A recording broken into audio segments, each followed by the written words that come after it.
Yes.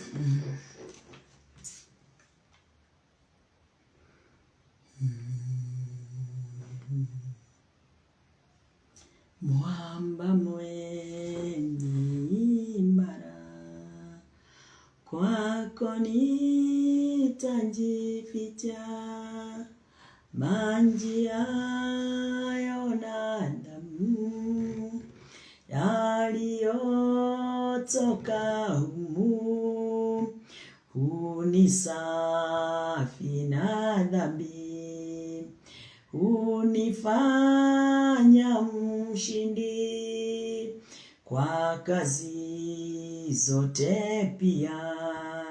Sitimisi sheria, nijapofanya bidii, nikilia na gudhi, hayaishi makosa, ndiye wa kuokoa.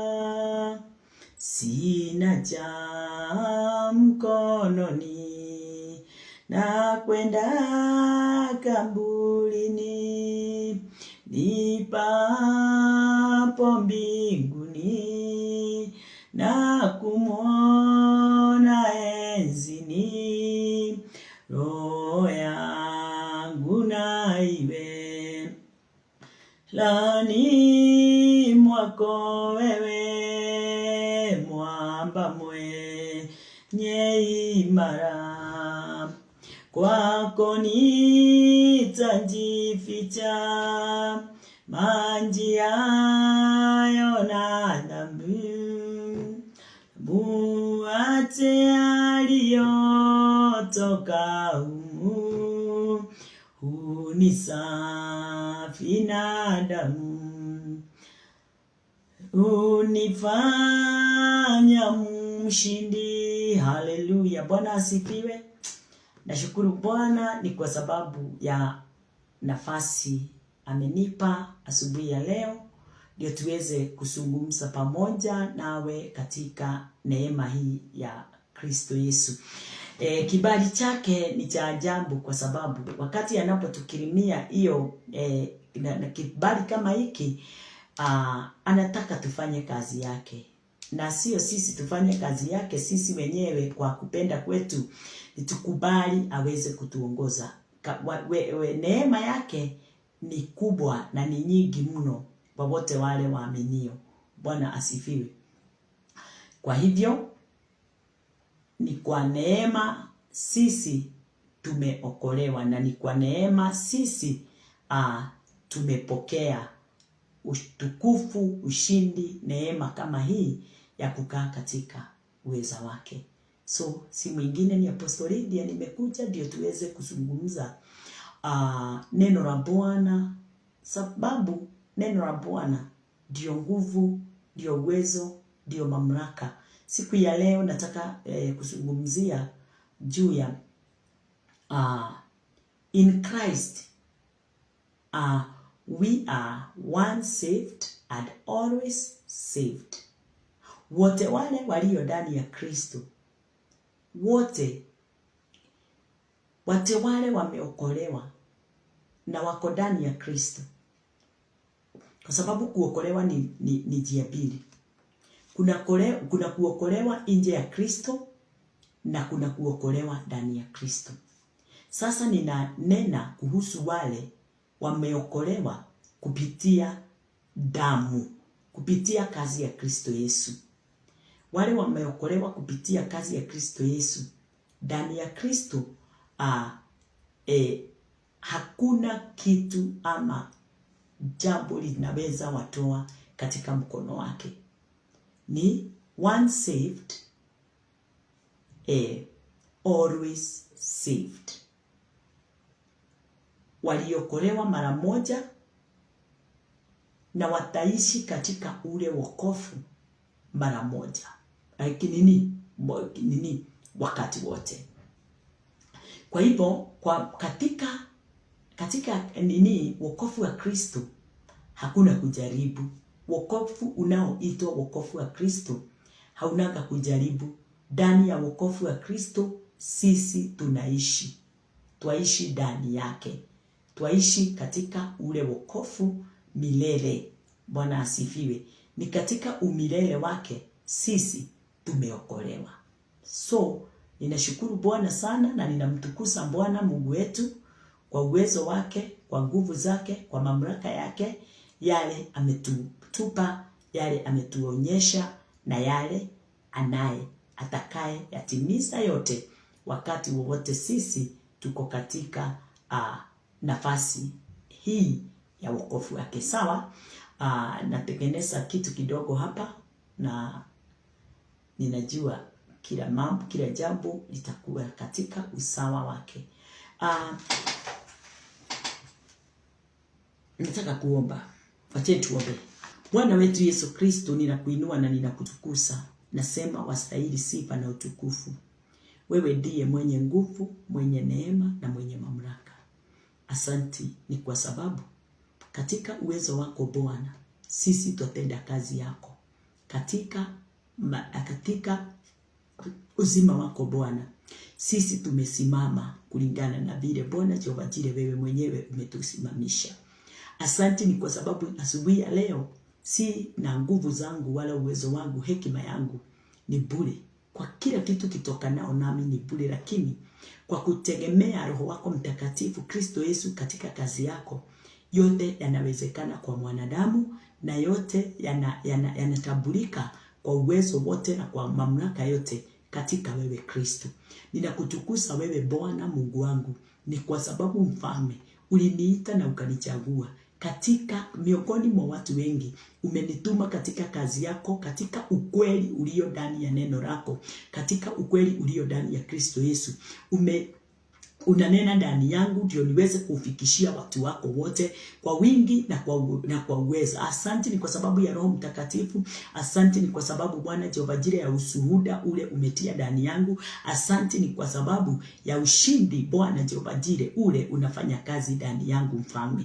Pokea sifa Bwana wangu na Mungu wangu. Roho wako Mtakatifu Bwana Jehova Jireh yule anayetawala katika mioyo ya watu wengi. Ninawaombea Bwana Jehova Jireh waweze kupokea hii neema, waweze kupokea hii neno, na ndio Bwana Jehova Jireh wingi wa neema uweze kuongezeka ndani yao kwa maisha yao wakati wote waishipo. Ninakushukuru kwa sababu ya wale wote walikuwa wagonjwa na sasa wameponywa. Wale wote walikuwa wamefungwa na sasa wamefunguliwa. Wale wote hawakuwa na nguvu na sasa Bwana Jehova Jireh wako na uwezo wote na nguvu zote katika maisha yao. Pokea sifa Baba yangu, pokea utukufu Baba yangu. Wewe ni Mfalme, wewe ni mwenye mamlaka. Ninakutukuza, ninakuinua. Asante Mungu wangu na Baba yangu, ni kwa sababu wewe ndiye uweza na wewe ndiye mwenye mamlaka. Tunashukuru Bwana ni kwa sababu tunakushukuru Bwana ni kwa sababu umetupa kibali hiki, na ni katika jina lako Yesu Kristo tumeomba na tumeamini. Amen, amen, amen. Bwana Mungu wangu, si kwa nguvu zangu, si kwa uweza wangu na si kwa mamlaka yangu, kama vile mtumishi wako Daudi alikuambia, huyu Goliath nitamuua, na si kwa uwezo wangu na si kwa nguvu zangu na si kwa mamlaka yangu, ila Bwana ni kwa uwezo wako. Na mimi ninahubiri hapa, nitaongoza watu hapa, si kwa akili zangu, sio kwa nguvu zangu, ila ni kwa Roho wa Bwana yule anayenena na kuniongoza ndani yangu. Na nyenyekea sana katika neema ya Kristo na katika neno lake, ni kwa sababu najua mwanadamu hawezi. Hakuna wakati mwanadamu ataweza, lakini kwa kuamini na kukubali huyo Roho wa Bwana atende kazi ndani yetu, hapo ndipo tunaanza kuonyesha nguvu na mamlaka yake. Haleluya. Nashukuru Bwana Mungu wangu katika uwezo wote. Wakati kama huu ni wakati wa ajabu sana, wakati tunaposikiliza neno la Bwana. Na wakati tunaposikiliza neno la Bwana, tunafaa kulisikiliza neno la Bwana kwa moyo utokao ndani ya Bwana. Ninakumbuka mtu mmoja alikuwa anaitwa Nicodemus. Nicodemus wakati aliposikia moyo wake anataka wokovu, alitoka akaenda kwa Kristo kwenda ndio aweze kupokea ule wokovu. Na wakati alipoenda katika kitabu ya John 3, wacha tusome pamoja. Katika kitabu ya John 3.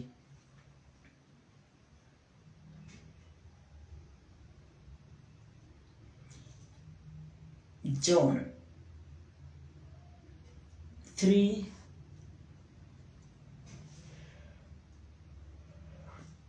3 kuteremka sasa, wacha tusome. Jesus answered and said unto him,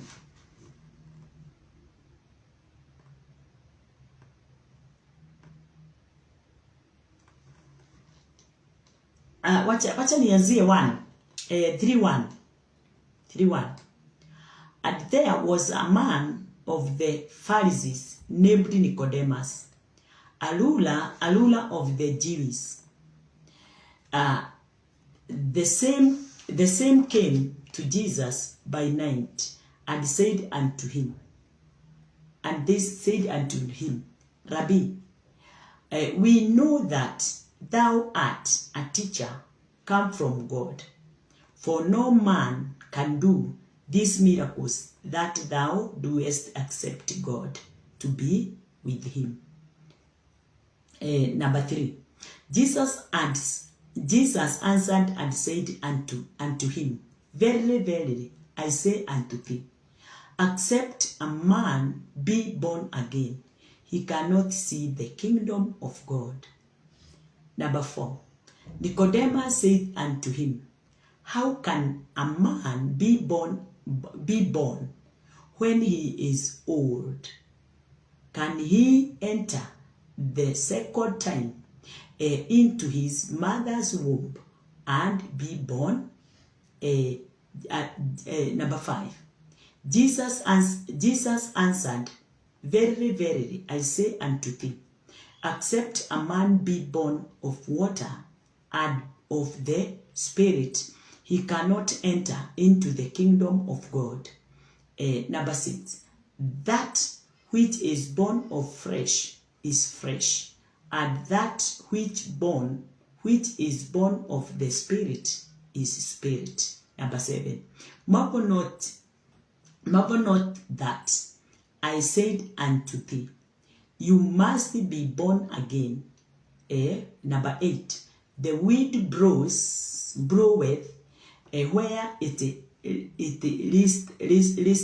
listeth, and thou hearest the sound thereof, but canst not tell whence it cometh, and whether it goeth. So is everyone that is born of the Spirit. Number 9. Nicodemus answered and said unto him, How can this thing be? How can this thing be? Hivyo ndivyo Nicodemus aliuliza. Kwa nini? Kwa sababu kuna kitu kimoja nilitambua mahali hapa. Nikajua ya kwamba wakati neno la Bwana la rohoni, neno la Bwana, kwa sababu neno la Bwana ni spiritual. Wakati mambo spiritual yananenwa, watu wengi hawatambui. Watu wengi hawaelewi nini kinapoendelea. Yule mtu anayetambua kile kinaoendelea ni yeyote yule aliye chini ya mamlaka ya Roho Mtakatifu. Ni yeyote yule aliye chini ya mamlaka ya kazi ya Kristo Yesu. Yeyote anayemtambua Kristo Yesu na kazi yake na kuokolewa katika kazi yake, damu yake, huyo mtu ako na uwezo wa kutambua na kuelewa. Lakini ukiwa haujaokolewa, wewe tu uko katika hali ya kuzaliwa katika mwili, hata kama unaenda kanisani, hata kama unafanya yote yale yanayohitajika ndani ya kanisa, lakini haujatambua, hauna Roho Mtakatifu ndani yako, na haujatambua kazi ya Kristo ile alitangulia kuifanya kutoka mwanzo, wakati ule alikufa msalabani, akazikwa na akafufuka. Kama hauna haya, hauwezi tambua ile kazi, hauwezi tambua mambo ya kiroho vile inavyoendelea, ama vile inavyofanya kazi katika maisha ya mwanadamu. Kwa hivyo ndio niweze kutambua mambo ya rohoni, ni lazima niweze kutambua kazi ile Kristo Yesu alifanya, kazi ile Kristo Yesu amenifanyia. Ni lazima niweze kujua na kuelewa ya kwamba kutambua kazi ya Kristo ni kutambua wokovu wangu, ni kutambua kazi ya Kristo. Pasipo kutambua kazi ile Kristo Yesu aliyoifanya, haiwezekani mimi niweze kutambua wokovu. Haiwezekani mimi niweze kuokolewa katika kazi ya Kristo. Wokovu ndani yangu ule kamili unatokana na Kristo. Wokovu usio kamili ndani ya mwanadamu unatokana na kazi yake. Na kazi ya mwanadamu ndio mtu aweze kusema mimi nimeokoka, lakini sio katika kazi ya Kristo. Ni mwanadamu yeyote yule ameokoka ni kwa sababu ako na sababu ile imefanya aokoke. Saingine watu wanaokoka kwa sababu ya masida, mateso, matatizo, kukosa watoto, yani hali zinakuwa kukosa pesa, kuona kama kuogopa kifo, mambo kama hayo. Lakini mtu yeyote yule ameokolewa kikamilifu, anaokolewa ni kwa sababu ya kupokea uzima wa milele. Na uzima wa milele haupokelewi kwa nguvu ya mwanadamu wala kupenda kwa mwanadamu, ila tu ni kupenda kwa Mungu. Mungu ndiye anatuokoa. Haleluya. Mungu ndiye anamuokoa mwanadamu. Si mwanadamu anaokoka, na si mwanadamu anajiokoa. Wokovu hautokani na sisi, wokovu unatokana na Mungu. Na nikuonyesha kwamba wakati Nicodemus alikuwa anaenda kwa Yesu, alikuwa anadhani ni jambo rahisi. Alikuwa anadhani ni kulingana na vile alivyokuwa anafikiria. Wakati alipofika kwa Christ, alisikia kuna njia ya wokovu, sio vile anavyofikiria. Yesu akamwambia, yeyote yule anayekuja kwangu ni lazima azaliwe tena. Nicodemus alishika namna gani? Kwa sababu ya ile swali aliuliza ya kwamba mtu awezaje kurudi ndani ya tumbo ya mama yake akiwa mzima? Haiwezekani. Kwa nini? Kwa sababu Christ alinena lile jambo katika roho, naye Nicodemus ni mtu wa mwilini. Kwa hivyo hangeweza kutambua mambo ya rohoni ikinenwa kupitia mambo ya mwilini. Bwana asifiwe. Mwili unafafanua. Mwili wakati, yani mambo mengi tunayanena katika mwili ikiwa mfano. Reality ni mambo ya rohoni. Ndio niweze kutambua nimeokolewa. Watu wengi wanatambua wameokolewa wakati wameenda kanisani, wameambiwa semeni hivi. Yule mtu akirudia kile ameambiwa sema hivi, yeye anaamini ameokoka. Lakini kulingana na maisha ya rohoni, hakuna kuambiwa sema nyuma yangu. Katika maisha ya rohoni, hakuna kuambiwa sema nyuma yangu. Katika maisha ya rohoni ni kuamini. Katika kitabu ya, wacha tuangalie, katika kitabu ya Roman 10.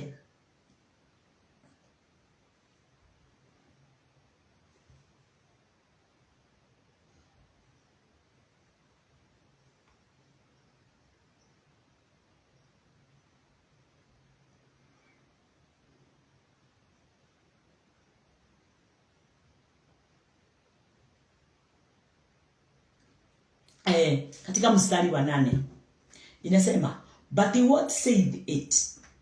The word is near thee, even in thy mouth and in thy heart. That is the word of faith which we preach. Hallelujah. Wacha tusome Kiswahili. Ati lakini yanenaje? Lile neno li karibu nawe, katika kinywa chako na katika moyo wako. Yaani ni lile neno la imani tulihubirilo. Mtu haokolewi na neno lililo bali. Lile neno linaookoa mwanadamu ni lile limo ndani ya moyo wake. Lile ameamini katika moyo, amelisikia, ameliamini katika moyo. 9, sorry. That if thou confess with thy mouth the Lord Jesus, and shalt believe in thine heart that God hath raised him from the dead, that thou shalt be saved. Kwa sababu ukimkiri Yesu kwa kinywa chako ya kuwa ni Bwana, na kuamini moyoni mwako ya kuwa Mungu alimfufua katika wafu, utaokoka. Wokovu utokao ndani ya Kristo ni wokovu wa kuamini, kulisikia neno, kuliamini neno na kulikiri neno. Unakiri neno hili likiwa limetoka wapi? Limetoka ndani ya moyo wako. Kwa sababu moyo wako ndiye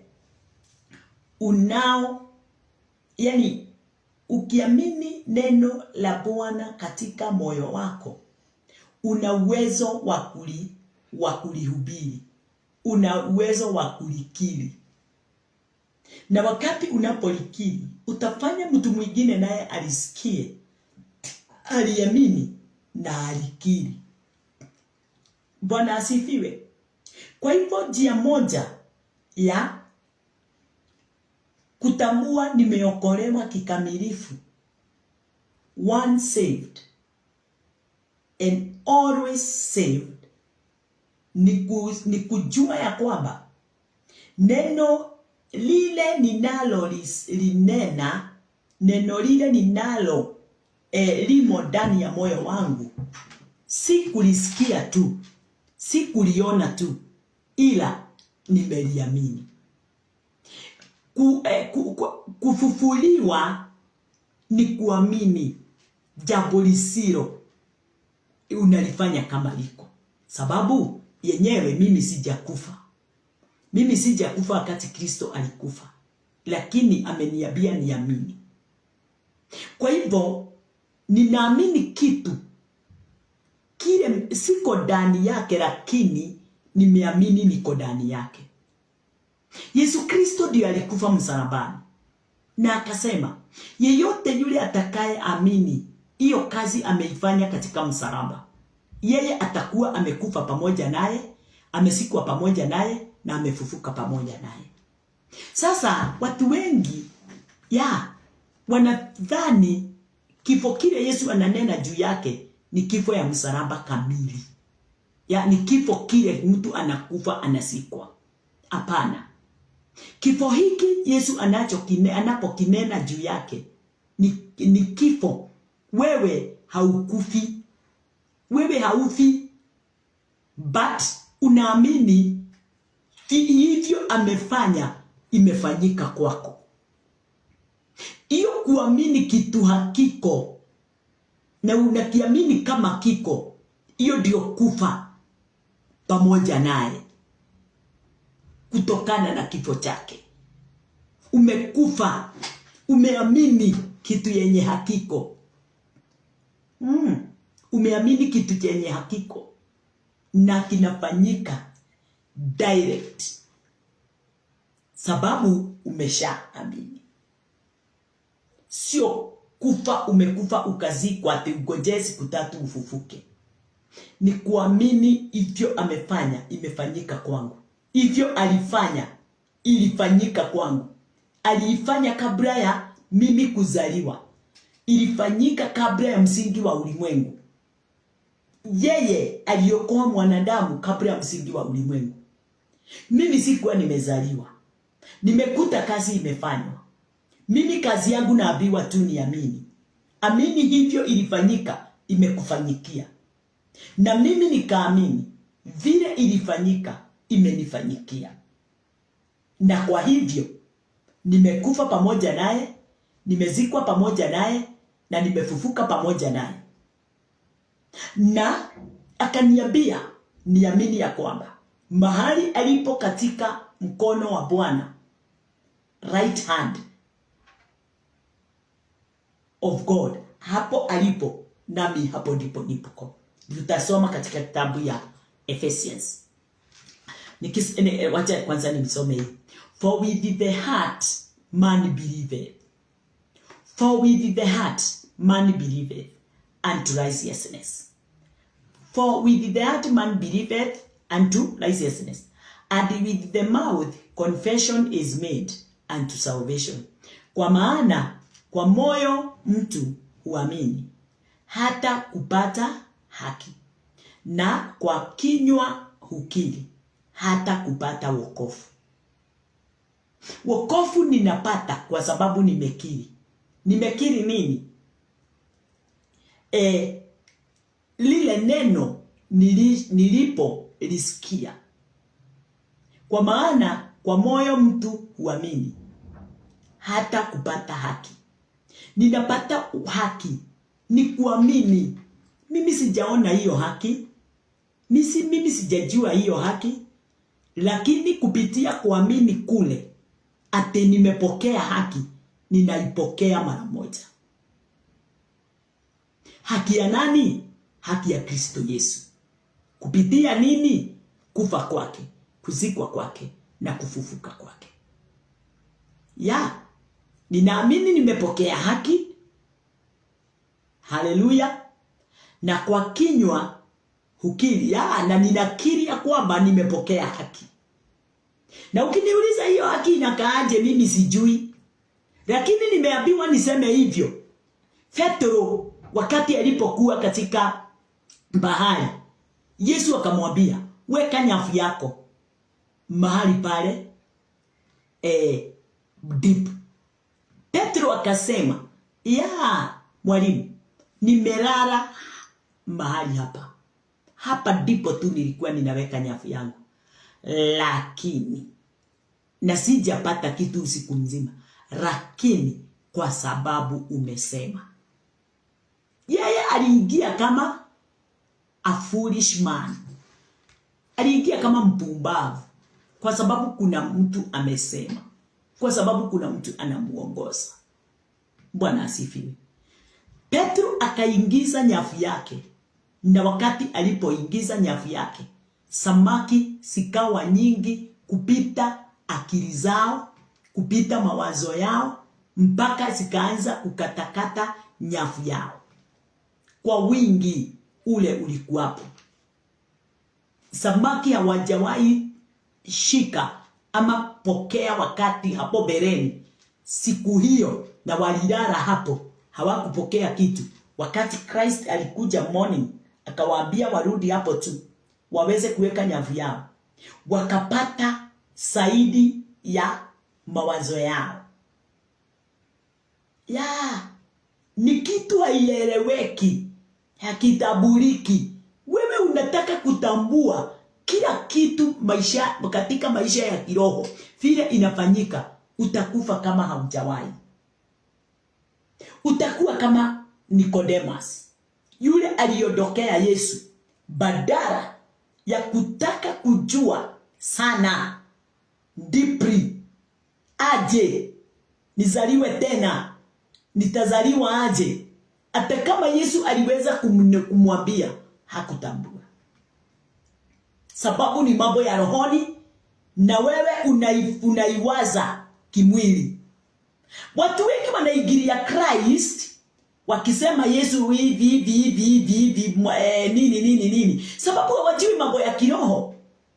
Ndio unaona wengine wanasema ni kehea Mariamu. Ni mtu tu. Hajatoka kwa Mungu. Yaani Yesu ananenwa na mambo mengi. Lakini watu wamnena namna hiyo sababu hawatabui mambo ya rohoni. Wanaileta tu kulingana na mawazo yao. They are freshly. Bwana asifiwe.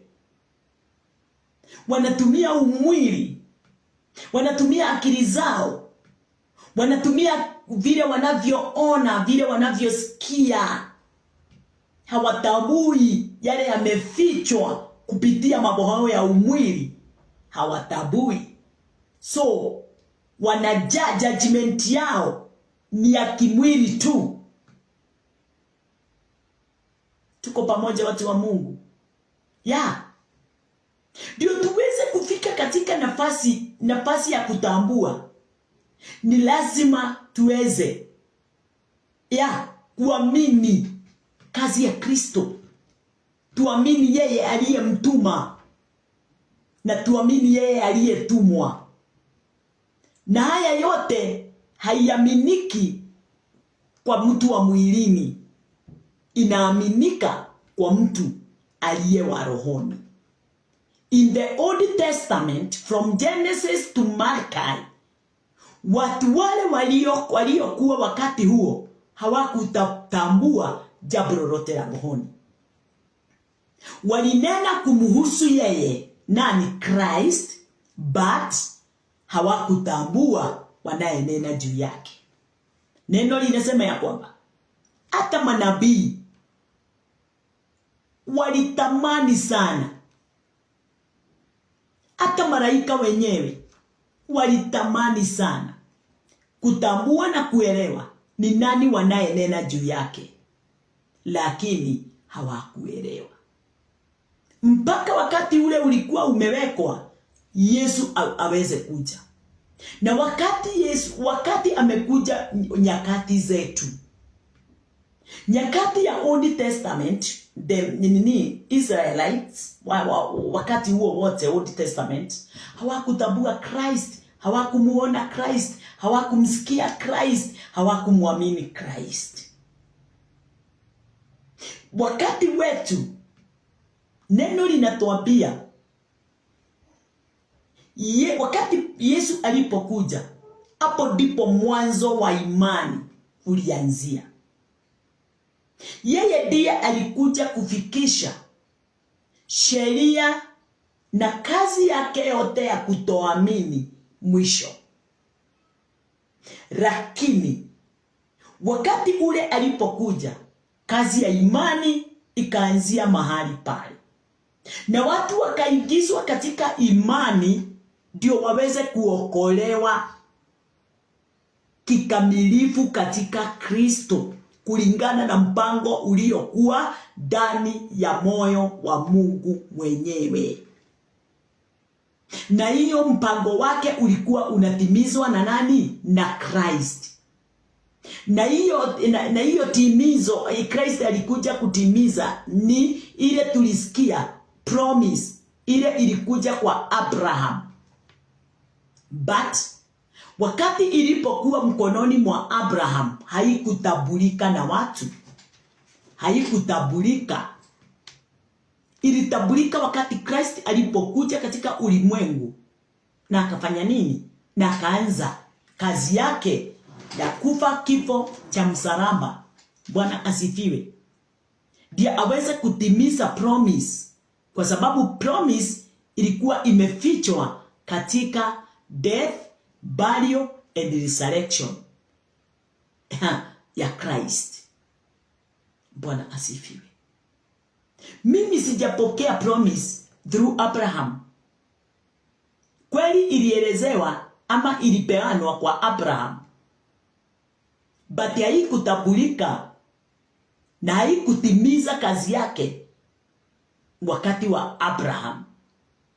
Imekuja kutimiza kazi yake wakati wa Christ. Jambo linanifurahisha ni ya kwamba watu hata wakati Abrahamu alipewa ile promise, aliibeba katika hali ya umwili. Ile promise aliibeba katika hali ya umwili, sababu hakukuwa na roho wa kuwasaidia. Lakini sisi siku ya leo, Yesu alikuja na akakuja pamoja na roho. Ndiye yote yule atakayemwamini ampokee Roho Mtakatifu, yule atakuwa msaidizi katika maisha yake. Yesu alikuja na roho wa revelation ukiwa umefichwa ndani yake. Kwa yeyote yule atakayemwamini aweze kupokea ufunuo wa neno kutoka Genesis mpaka Malachi.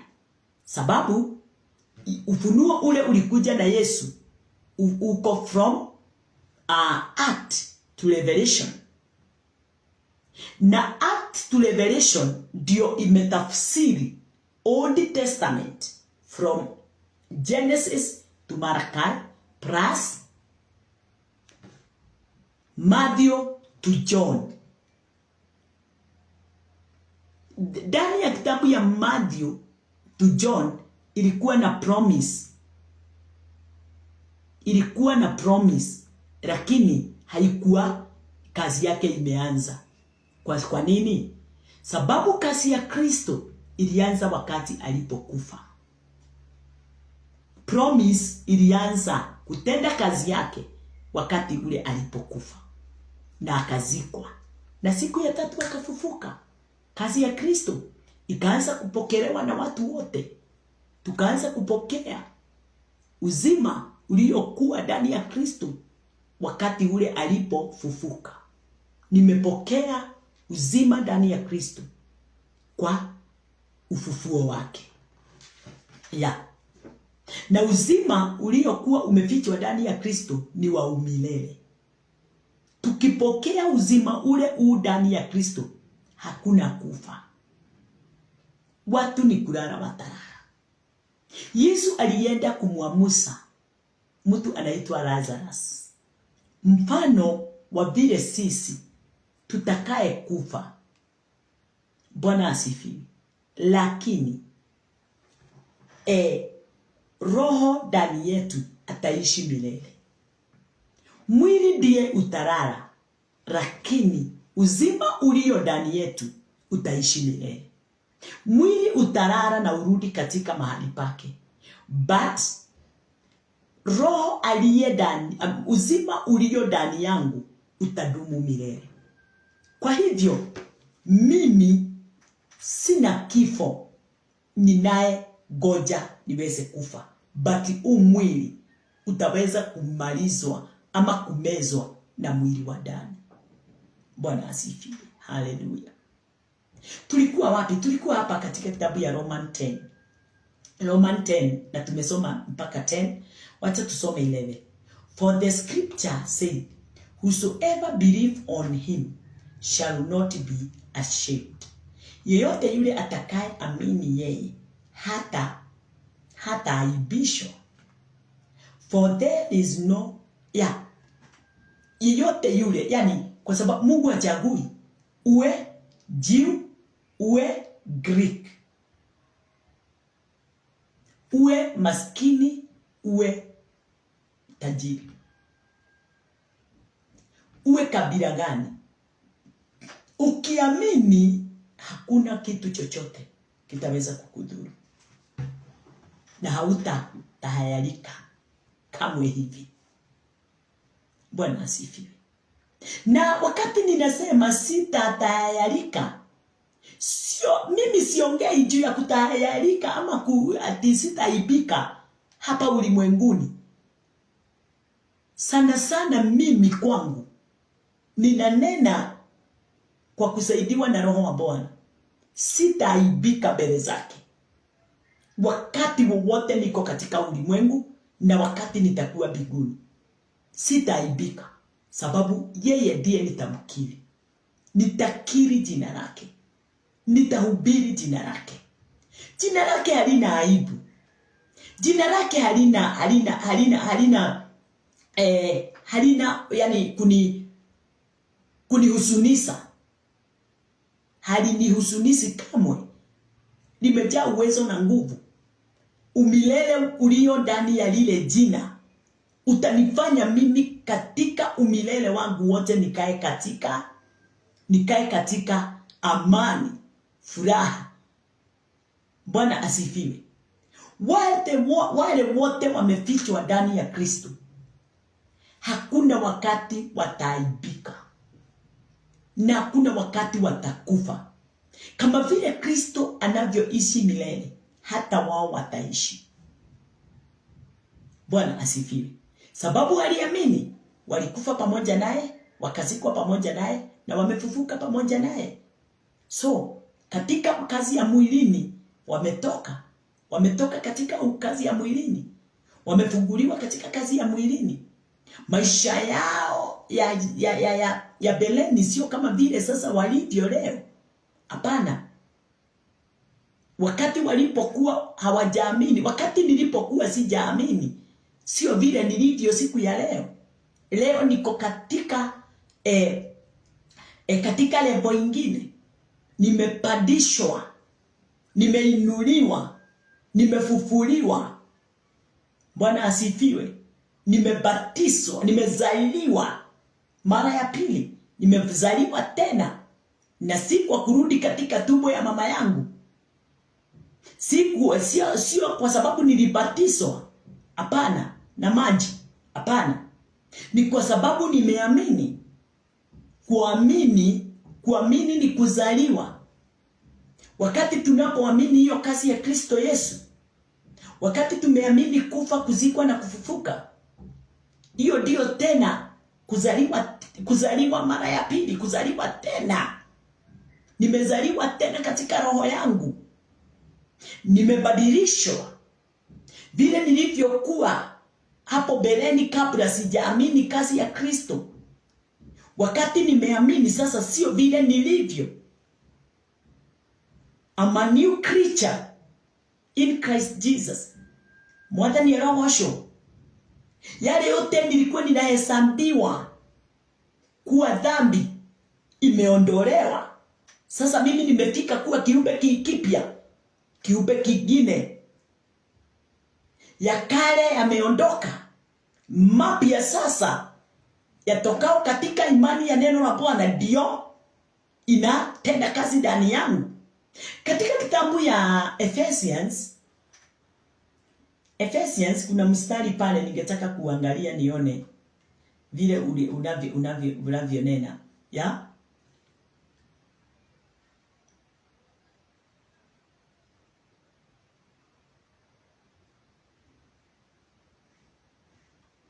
Ati mstari uko hapa.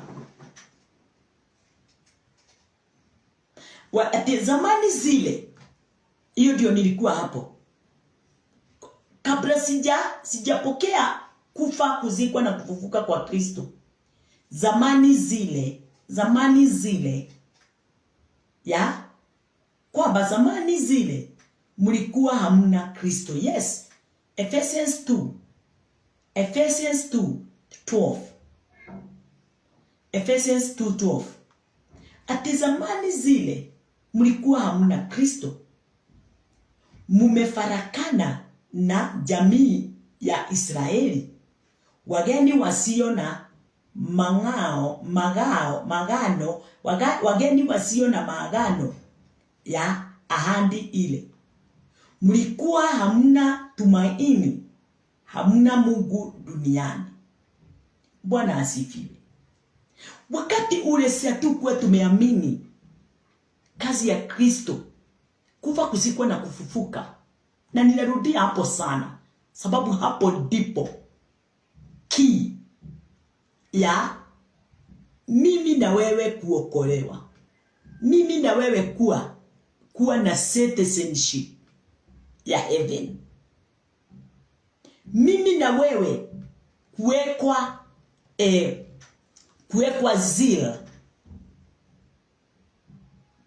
zeal ya ufalme wa mbinguni, ni kwa sababu ya kuamini kufa, kuzikwa na kufufuka, kazi ya Kristo ile aliyoifanya miaka 2000 imepita kabla msingi wa ulimwengu kuwekwa. Msingi wa ulimwengu, mimi nilikuwa sijazaliwa, wewe ulikuwa hujazaliwa, wazazi wako wa wazazi wa wazazi wa wazazi wa wazazi wa wazazi, hakuna kitu kilikuwa kimefanyika ulimwenguni. Yesu akafanya ile kazi. Haleluya. Katika imani, unajua sasa mimi ninaona hiyo kabla msingi wa ulimwengu kuwekwa, utakuja kujua haya. Hakukuwa na watu, ni Mungu tu na Roho na Mwana. Lakini Yesu alikufa nyakati hizo. Haleluya. Hata wakati huu mnaona tunasoma tukisema ati watu walimsulubisha Yesu. Hakuna mtu aliweza kumguza Yesu hata mmoja. Tena neno linasema ni vile watu hawasomi. Kristo, Mungu ndiye alimchumbua. Mungu baba yake ndiye alimchumbua katika kitabu ya Isaya. Na alifurahia wakati alikuwa anamchumbua. Revelation inatuambia kwamba kabla ya msingi wa ulimwengu kuwekwa, Yesu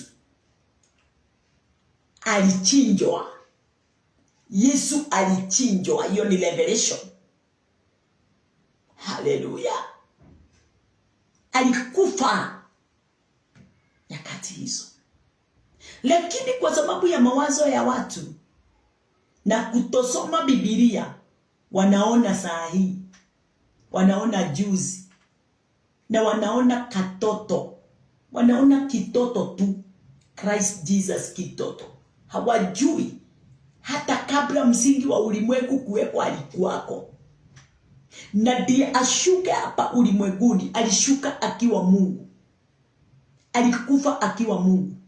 Uungu haukukufa, lakini ule mwili alizaliwa nayo na Mariamu, huo ndio ulikufa na ukakwisha. But uzima uliokuwa ndani yake Kristo, uhai, uungu ndani yake, uungu haukufa. Mimi nitarara, yes. Mwili wangu utapotea. Ukweli, na hakuna mtu mwili wake hautapotea kama vile wa Yesu Kristo ulipotea na haukuonekana tena from act. Bwana asifiwe. Isipokuwa tu wakati ule aliwatokea siku fulani.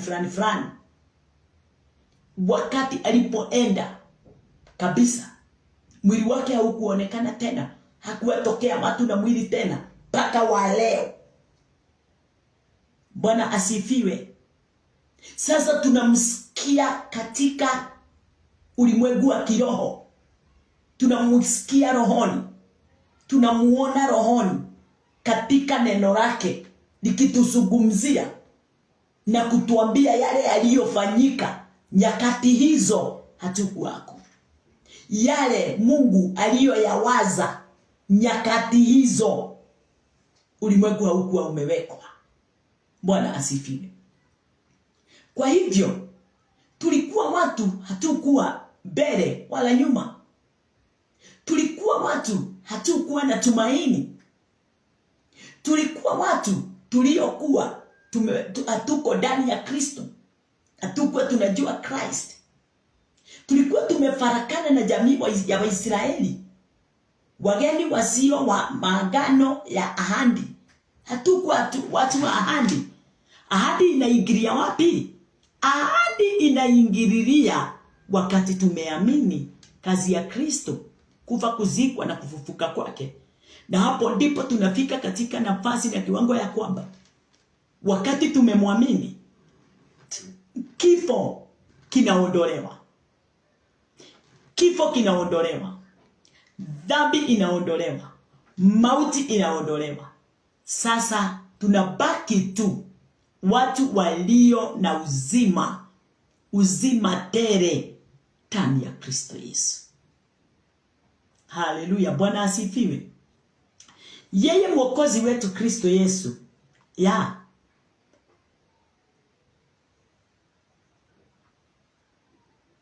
number 15 ya hiyo Ephesians 2 inasema, having abolished in his flesh the enmity, even the rule of commandments contained in ordinance, for to make in himself of twin one new man, so making peace. Naye akiisha kuondoa ule uadui kwa mwili wake, ndiye sheria ya amri zilizo katika maagizo, ili afanye hao wawili kuwa mtu mpya mmoja ndani ya nafsi yake, akamfanya amani. Bwana asifiwe. Tulikuwa pale juu tumesoma, tulikuwa watu wasiokuwa ndani ya Kristo. Tulikuwa tumefarakana. Tulikuwa watu wasiokuwa na uhusiano wala umoja na Israeli. Tulikuwa watu wamepotea. Lakini Christ alichukua nafasi hii. Tunasoma mstari wa 15. Naye akiisha kuondoa ule uadui. Nani aliondoa? Ile ilikuwa imetufarakanisha na Mungu ni Christ Jesus. Na alichukua na njia gani? Ya mwili wake. Kwa nini? Ndio atukomboe kutokana na hasira zote zilizokuwa katika ulimwenguni. Haleluya. Tena alikufa, akaondoa sheria yote ile ilikuwa imewekwa, ilikuwa inatudhuru sisi tusipatane na Mungu, ndio tusiitwe wana wa Mungu wasio na hatia. Tulikuwa wenye hatia, lakini Yesu wakati alipoingia, akaja katika mwili, akafa katika mwili na akazikwa. Siku ya tatu alifufuka, si katika mwili, alifufuka katika roho. Akasema wote wale watakaye ni amini, John 3:16. Haleluya. Yeyote yule atakaye amini, atafanywa nini? Ataokolewa. Bwana asifiwe. Kwa hivyo afanye, yani mimi na Mungu tumepatanishwa tena. Nimeondolewa ile kiambazi ile ilikuwa imetutenganisha na Baba Mungu. Sasa Kristo ndiye alifanya hiyo kazi. Ndio wakati tutakaporudi kwa Baba, hakuna kifo tena tutakapostakiwa. Hakuna mauti tena tutakapostakiwa. Sababu ni kwa nini? Tumeingia ndani ya Kristo. Alafu ati mmoja ndani ya nafsi yake akafanya amani. Nani huyo alifanya amani? Christ Jesus. Ametufanyia amani. At that he might reconcile both unto God in one body by the cross, having slain the enmity thereby.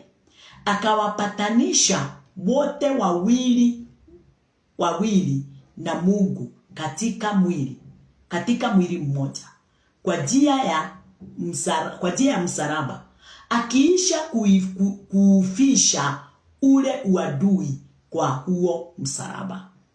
Katika msalaba, mahali pale Kristo alisulubishwa, hapo ndipo alimaliza uadui wote. Hapo ndipo alimaliza kile kilikuwa kimetufarakanisha na Mungu. Kwa hivyo alitufanya kuwa mmoja. Christ, kufa kwake, kuzikwa kwake na kufufuka kwake, alinifanya niweze kuwa mmoja pamoja na Mungu. Kile nilikuwa ninastakiwa, tukakaa mbali na Mungu, tukawa hatuna uhusiano na Mungu, Kristo ndio alikiondoa. Na wakati nilipoingia ndani ya Mungu na Mungu akaingia ndani yangu, neno linasema ya kwamba Mungu ni roho.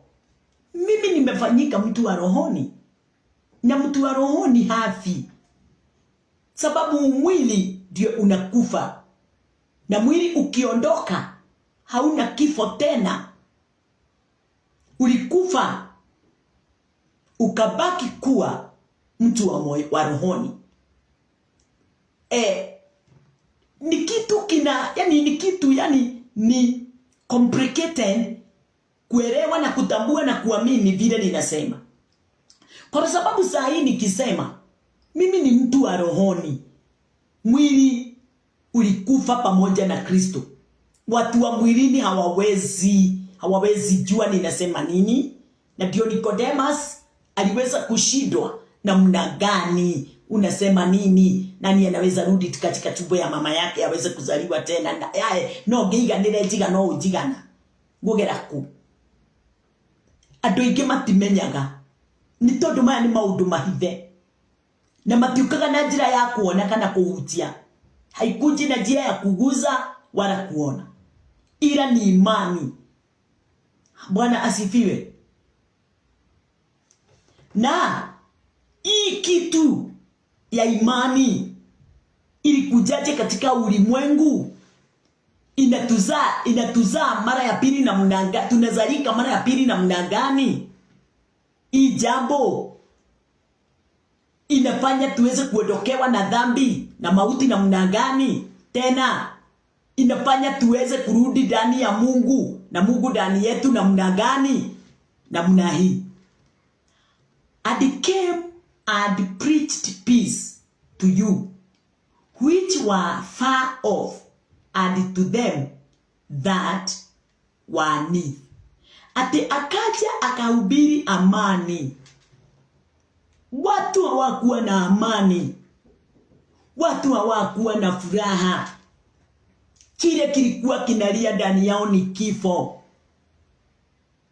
Haleluya. Tumepokea kuzaliwa mara ya pili, ama kubadilishwa maisha yetu ya mwilini na ikafanyika kuwa maisha ya rohoni. Na mna gani? Through preaching, kupitia kuhubiri. Kwa hivyo si kurudi ndani ya tumbo ya mama, sio kwa matendo mema yale tunafikiria tunaweza tenda ama tunatenda, sio kulingana na mawazo yetu vile tunafikiria vyema juu ya Mungu. Hapana, hii si kazi yetu. Alikuja akahubiri. Christ alihubiri ulimwenguni through preaching, and came and preached peace to you which were far off, and to them that were near. Akaja akahubiri amani kwenu ninyi mliokuwa mbali, na amani kwao wale waliokuwa mbali. Kupitia kuhubiriwa tukaamini yale tumesoma pande ile ya Roma. Tukaamini. Yes, wakati tulipoamini tukakiri na kinywa yetu ya kwamba tumeokolewa, tumeokoka, tumebadilika. Bwana asifiwe. Kwa sababu ya kuhubiri kwake tukawa na access. Kwa sababu ya kuhubiri nasi tukaamini, tukapata access. For through 18 in Ephesians 2. For through him, nani? Christ. For through him we both have access by one spirit unto the Father. Yes, kwa maana kwa yeye sisi zote tumepata njia ya kumkaribia Baba katika roho mmoja. Yes, nini hiyo inaitwa roho? Ni ile preaching the word of God. Wakati imekuja ndani yetu, imetushikanisha sisi wote, yule ametuhubiria, sisi tunaisikia na tukaiamini na Baba. Bwana asifiwe. Kwa sababu haja sana ya Kristo Yesu kukuja hapa ulimwenguni ni kwa ajili yetu sisi. Tulikuwa tumefarakana na Mungu. Ndio tuweze kurudi katika nafasi ya Mungu katika uwezo wote. Umesikia? Alafu 19 inasema, now therefore you are no more strangers and foreigners, but fellow citizens with the saints and of the household of God. Basi tangu sasa ninyi si wageni wala wapitaji, bali ninyi ni wenyeji pamoja na watakatifu, watu wa nyumbani mwake Mungu. Yes, alafu number 20. And are built upon the foundation of the apostles and prophets, Jesus Christ himself being the chief cornerstone. Mumejengwa juu ya msingi wa mitume na manabii, naye Kristo Yesu mwenyewe ni jiwe kuu la pembeni. Ate in whom all the building factory framed together growth unto an holy temple in the Lord. Hallelujah. Ati katika yeye jengo lolote linaugamanishwa vema na kukua hata liwe hekalu takatifu katika Bwana. Neno linasemaje katika kitabu ya John? We are a temple of God.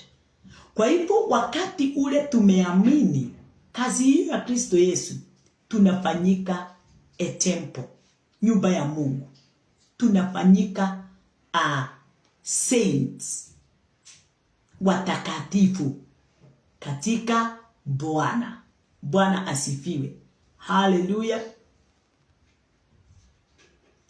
In whom you also are builded together for an habitation of God through the Spirit.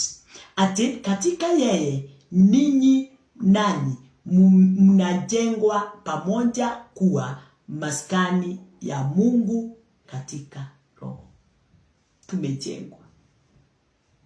Hallelujah. Mimi nimejengwa. Vile Mungu alivyo, hivyo ndivyo nilivyo. Vile Kristo hatakufa tena kwa sababu alikufa na akaishi, hivyo ndivyo nami hivyo ndivyo nilivyo. Hakuna kifo kingine kitaweza mimi kunikaribia. Nimefanyika kuwa ya mwana wa Mungu katika imani. Nimeamini amekufa na mimi nikakufa, amezikwa na mimi nikazikwa, amefufuka na mimi nimefufuka. Pamoja naye twaishi katika imani. Katika imani, katika ulimwengu wa rohoni. Neno likaniambia kitu moja mahali pale. Likaniambia kwamba katika kitabu ya Hebrews 14, mistari ni mingi sana tunaweza soma, lakini Hebrews 10:14 Hebrews 10:14 inasema, na kuna mstari mwingine nitakusomea katika hiyo tu Ephesians. Ati for by one offering he had perfected forever them that are sanctified. Maana kwa toleo moja amewakamilisha hata milele. Nimekamilishwa hata milele. Milele ni kusema hakuna mwisho. Hakuna mwisho.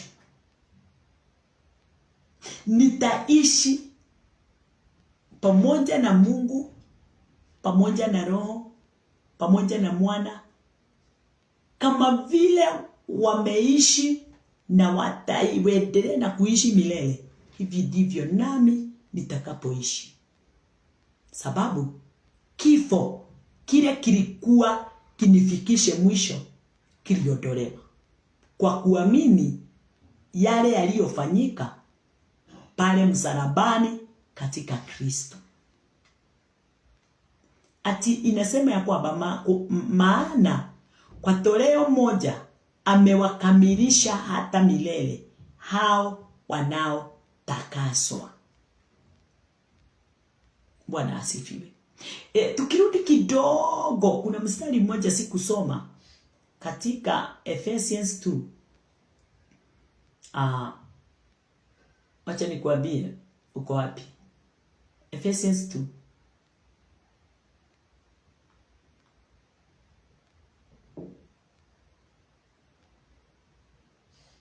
Ya mstari wa 6. And he raised us up together. Kwa hivyo inaonekana to be raised kana ni kuonyesha ya kwamba ulikuwa umekufa.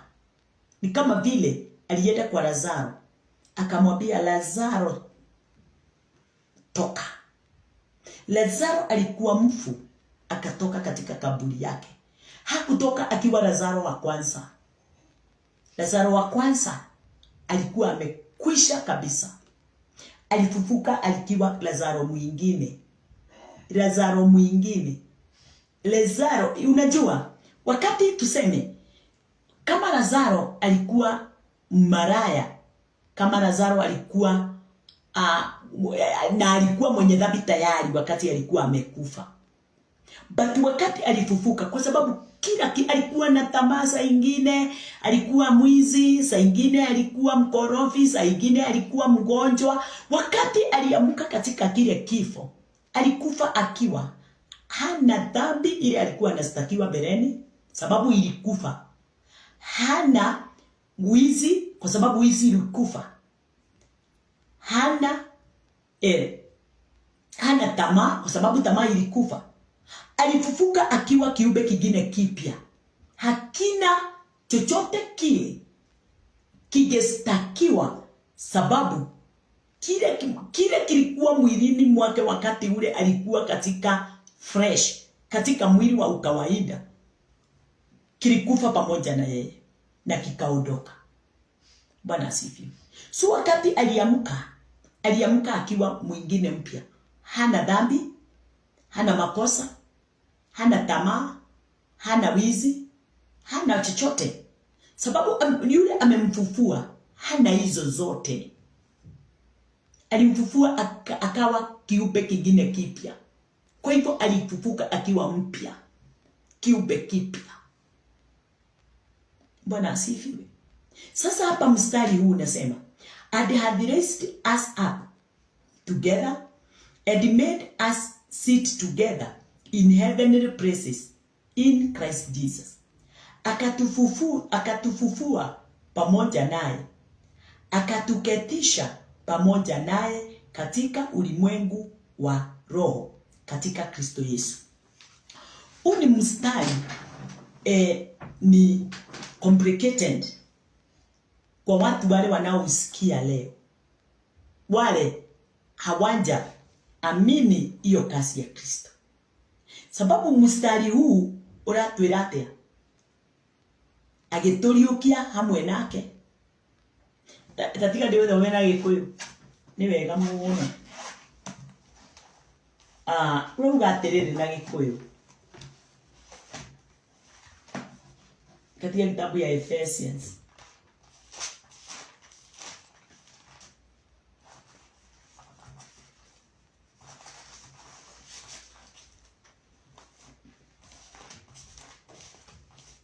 Ephesians 2:6 inasema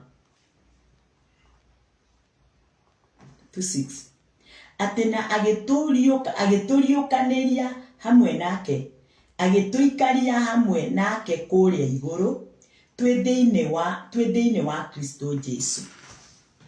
No ti ithuĩ twakuire mũtharaba-inĩ ũrĩa, no wakuire nĩ Jesu. Ithuĩ tũrekire atĩa? Turetĩkia, tukaamini ya kwamba tumekufa pamoja naye, tumefufuka pamoja naye. Kwa hivyo sasa wakati alifufuka pamoja nasi, tulifufuka pamoja naye. Sasa neno linasema akatuketisha katika mkono wa kulia wa Baba. Kwa hivyo katika maisha yangu ya rohoni, mimi niko katika mkono wa Bwana wa kulia, na hivyo ndivyo ilivyo hata sasa. Huu mwili unaona ameufanya kuwa temple, autumie, ameubadilisha. Sio ule mwili ulikuwa wa kwanza. Sasa hii ni nyumba yake. Ameifanya kuwa temple, ndio nikufikie wewe. Huu si yule alikuwa Wabeleni. Wabeleni alikuwa dhambi, na Wabeleni alikuwa anatumika na Shetani.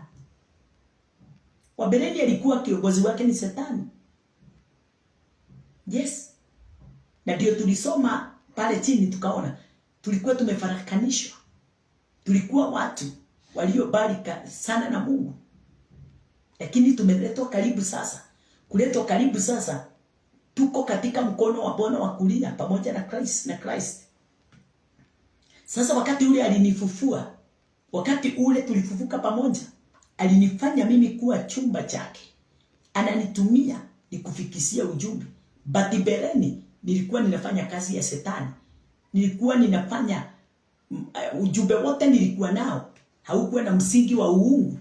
But today msingi ulio ndani yangu ni wa uungu. Neno ninalolinena ni la uungu. Ninafanya mapenzi yake saa kila wakati. Anenapo ndio ninenapo, atembeapo ndivyo ninatembea. Unajua haya yote ni magumu kwa mtu wa mwilini kuamini vile ninavyosema. Na hivyo ndivyo Kristo Yesu anataka tuweze kuamini. Kwa sababu walio katika mkono wake hakuna mtu anaweza watoa. Bwana asifiwe. Waliofufuka pamoja naye ni kama vile wakati wa Noa.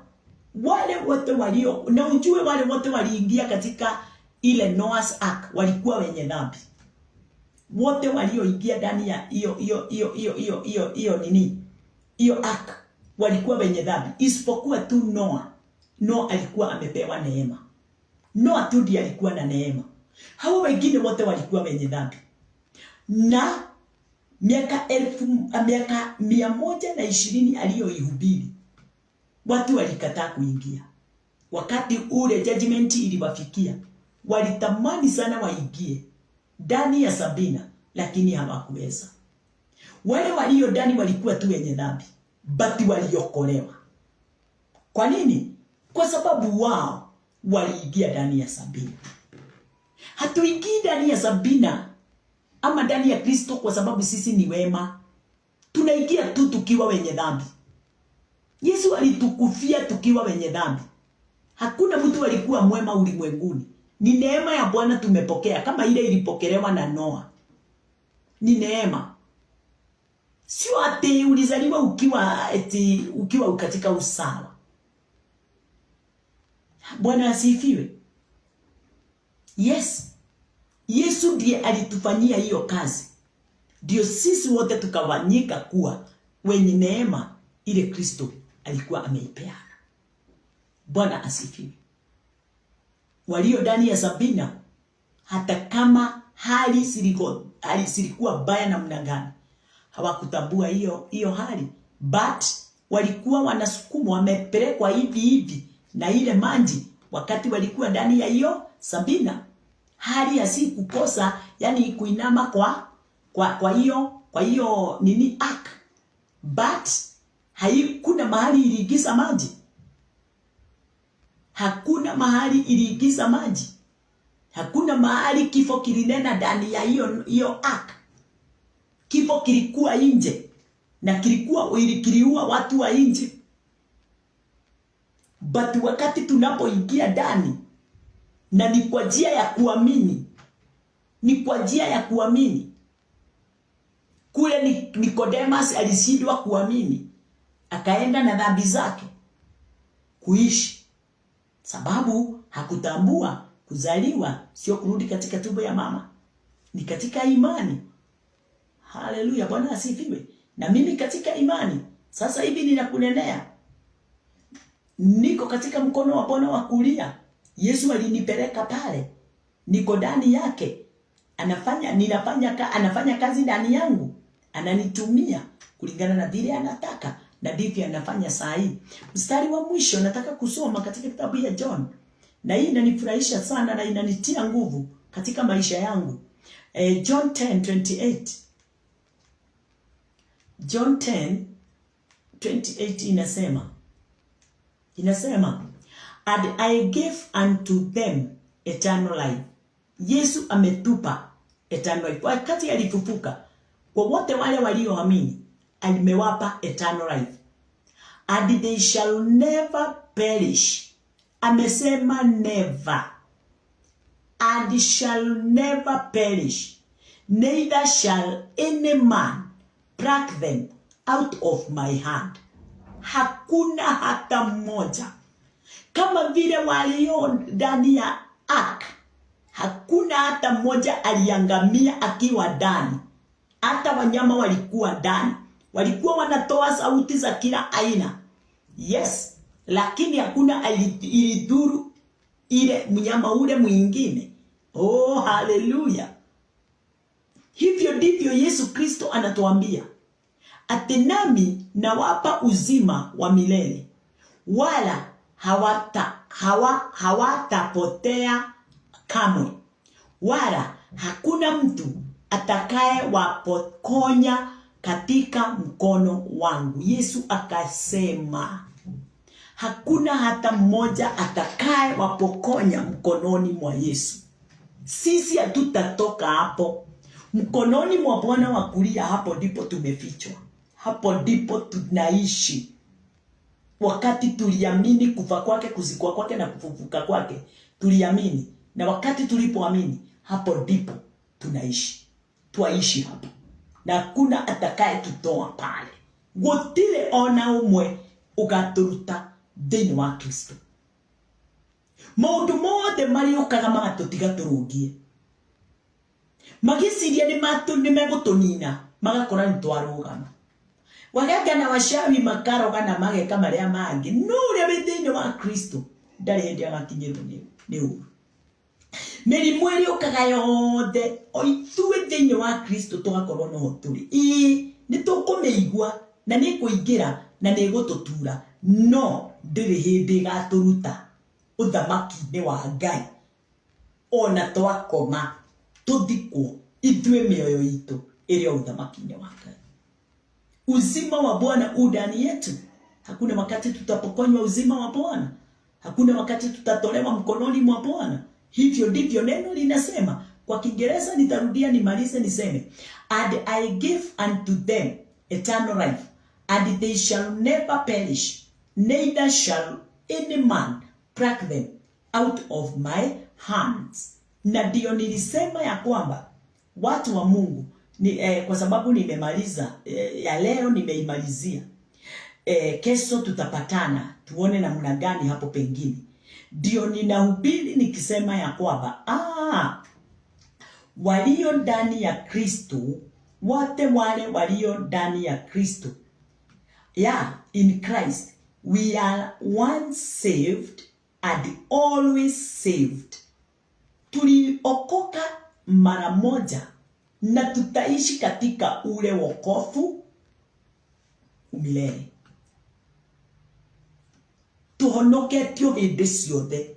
Twahonokire rita rĩrĩa rĩmwe, no tutũraga thĩinĩ wa ũthamaki wa Kristo tũrĩ ahonoku. Tutirĩ hĩndĩ ithuĩ tũkauma ũhonokio-inĩ. onogiriria kuma ndukoima reke ngumburi utamani namna gani kutoka, hautatoka. Wewe uliamini na ukabatizwa katika ubatizo wa Kristo wa Roho, hakuna kurudi nyuma tena. Hallelujah. No going back. Umeokolewa, umefungiwa katika Sabina, Noah's Ark, mpaka gharika iendelee alafu ikome. Ndio utatoka uwe ukiwa na ushindi wote, uzima wote na utukufu wote. Nashukuru Bwana kwa mpaka mahali hapo, sababu neema ya Bwana imetuongoza. Uweza wa Bwana umetuongoza mpaka mahali hapo tumefika. Ninakupenda sana na ninakuombea